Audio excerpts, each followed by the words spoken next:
course of action that we took. Governor, JT works in the restaurant industry. He's got a question for you. Hello, Governor. My name is JT. I am a director of business development for our family brands restaurants on the Gulf beaches. Our primary restaurant is Krabby Bill's on Indian Rocks Beach. Been there for 38 years. You know, a year ago, I had the privilege of speaking alongside you in St. Pete when we opened the state for Phase 3. And I'm going to tell you today what I told you then. I am so grateful, and I think we're all so blessed to have you at the helm, leading us through the pandemic and now successfully leading us out.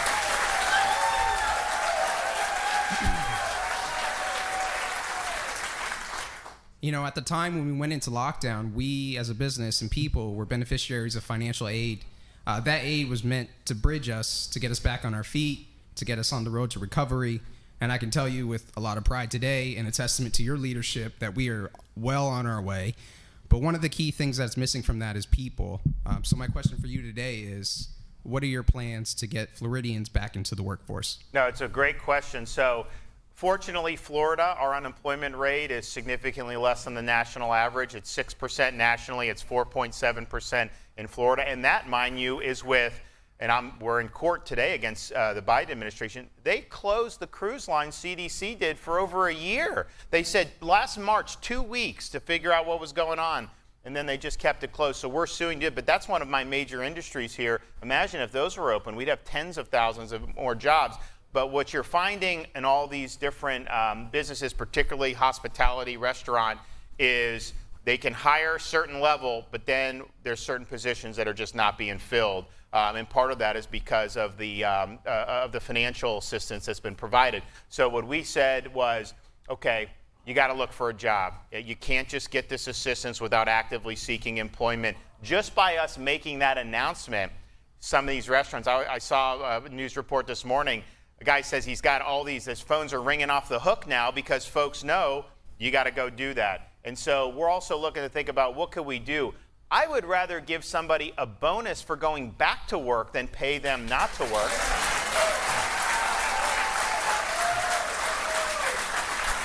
And your unemployment is one of the lowest right now in the country. But I do want to switch to education. You've talked a lot about that. You did open schools really early. They opened last year. Many people said it couldn't be done. You did it. Diane is a former lawyer, and she has a question for you.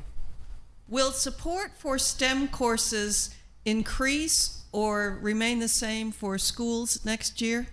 So it's a good question. STEM courses, science, technology, engineering, and math.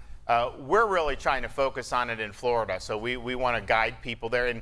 And it's not just so you get a PhD in engineering. Some people will do that. You know, we believe we have a lot of jobs right out of high school that if people have the skills that they need in some of these skilled trades, that they're able to go. For example, I was on the Space Coast of Florida a couple months ago, and they have an aviation maintenance and mechanics program. And so kids are doing it. They will get hired straight from high school by like Elon Musk and some of these people. So what we're trying to do is people can make decisions about what they want to do. But I think a lot of my generation was sold a bill of goods saying unless you go to a 4-year brick and ivy college, you're not going to be successful. That's not true, okay? And if you are able...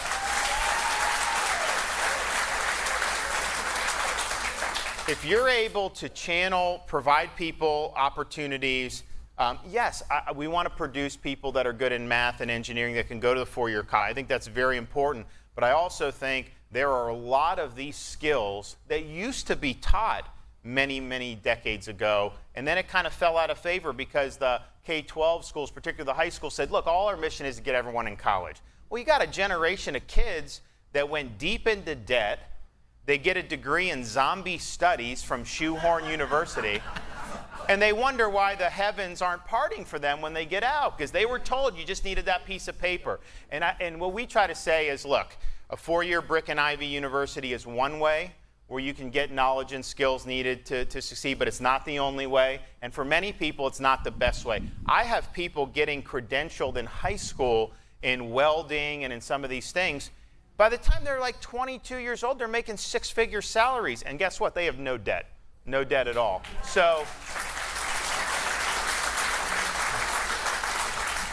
we really believe in a multifaceted approach to education. Now, in terms of STEM in the college, I've told our universities focus on academic rigor, cut out the political ideology. We don't want these universities to be indoctrination centers. We want them to be places where students are going to go, they're going to gain some ways to think and apply themselves. And I think the more that you do that, one, the performance will be better, but I think there's a hunger amongst parents all across this country right now because they worry. They send their kid to college somewhere and they end up just being exposed to rampant ideology. That's not what we want. That's really not worth the tax dollars from our state to be doing that. So we want to focus on rigor, and we want to do that. And also, just speaking of that, in our K through 12 schools, we're not allowing critical race theory in Florida.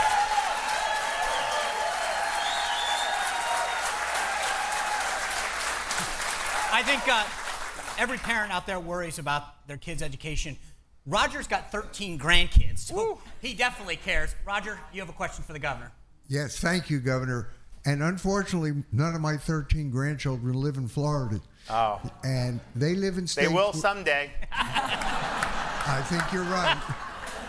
But I'm concerned. I think what you've done is going to help the future of the kids and the future of Florida. But I'm concerned that the potential impact the illegal immigration could have on our students. There are reports that the federal government is sending hundreds of unaccompanied minors to states around the country, including Florida, I'm sure. What is that costing us, and is it straining the available resources? That's a great question. So with illegal immigration, one, the federal government will sprinkle folks in. Now, it is at their cost. It doesn't cost the states at this juncture. But if they have the floodgates open and they're just releasing people on the southern border, well, wherever those folks end up, that is going to cost the taxpayers. And so we want our schools to be available, obviously, for our citizens. But we don't want to have to provide all these services to people that aren't here legally. I mean, that's not good for taxpayers. It's not good for our society. In Florida, when I came into office a couple years ago, I said, yeah, we need to make sure we're tackling this. So we banned sanctuary cities in the state of Florida when I became governor.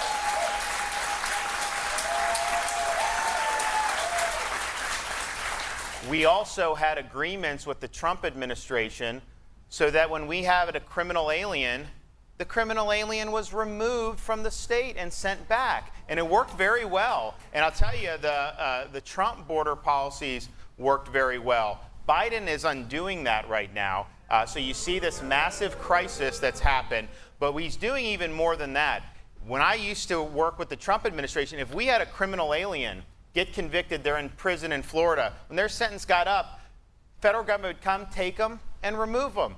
Now Biden, when these criminal aliens are getting out of prison, finish their sentence, Biden is releasing them back into our society. And so we're working with local law enforcement to try to mitigate that. We think that that's reckless.